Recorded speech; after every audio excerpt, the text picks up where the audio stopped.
কিছু জিনিস বাসার জন্য কিনতে হবে, এজন্য একটু বাইরে যেতে হবে, এক কথায় বাজার যেতে হবে। যাবো বলে যাওয়াই হচ্ছিল না। এদিকে চাউলও ফুরিয়ে গেছিলো, অল্প একটু চাউল ছিল।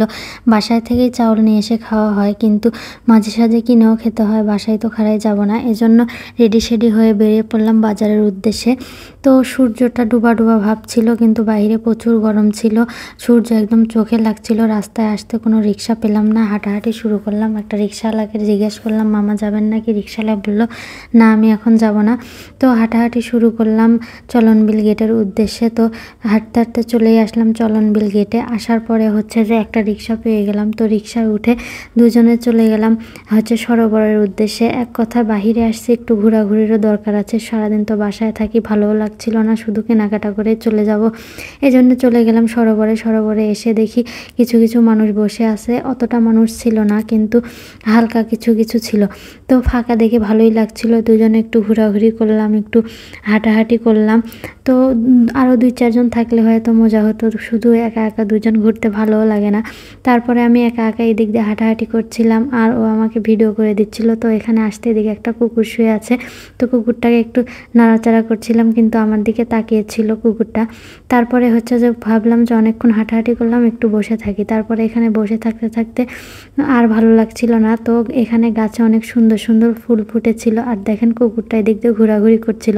তো ফুলগুলো দেখে আমি একটু দেখছিলাম কেমন স্মেল বা কেমন সেন্ট আছে, কিন্তু দেখি ফুলে কোনো সেন্ট নেই। তো ওখান থেকে বেরিয়ে চলে আসলাম বাজারের উদ্দেশ্যে।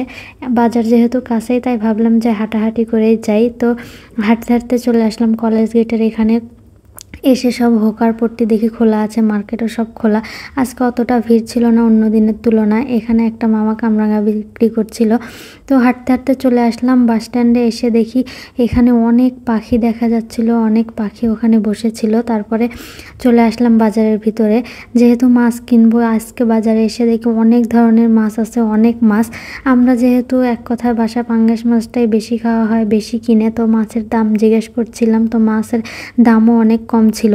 কিন্তু বাসায় যেহেতু এখন ফ্রিজ নেই, অত মাছ নিয়ে কোথায় রাখবো, এই জন্য ভাবছিলাম যে কি করা যায়। তারপরেও 2 কেজি মতো হচ্ছে মাছ নিয়ে নিলাম। এখানে অনেক মাছই উঠেছিল, যদি বাসায় ফ্রিজ থাকতো তো তাহলে হচ্ছে যে অনেক মাছ কিনা যেত। তো এখানে এসে তার এই পাঙ্গাস মাছগুলোই পছন্দ হলো, তো এখান থেকে 4টার মতো পাঙ্গাস মাছ নিয়ে এলো। 2 কেজির একটু বেশি হয়েছিল। তো মাছগুলো অনেক তাজা ছিল। বাসায় থাকলে তো এগুলো ঝামেলা করতে হয় না, এগুলো কাটাকাটি এখন ঝামেলা, কী করে কাটবো কেনার সাথে সাথে আমার চিন্তা ধরে যায়, কাটা অনেক ঝামেলা লাগে। তারপরে চলে আসলাম মুদিখানার দোকানে এসে চাউল নিয়ে নিলাম কিছু, অল্প কিছু পরিমাণে। এরপর বাসায় গেলে বাসায় থেকে নিয়ে আসা হবে।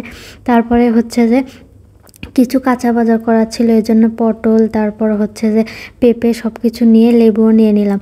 তারপরে কেনাকাটা যেহেতু শেষ হয়ে গেল, এখন হচ্ছে বাসার দিকে রওনা দিব। আর প্রচণ্ড বাইরে গরম, আর ঘুরতেও ভালো লাগছিল না, কোনো কিছু খেতেও ভালো লাগছিল না। তারপরে রিক্সা নিয়ে চলে গেলাম বাসার উদ্দেশ্যে। আজকের আবহাওয়াটা ছিল অনেক সুন্দর, সিংড়ার আবহাওয়াটা আসলে অনেক ভালো লাগছিল, মেঘগুলো কত সুন্দর।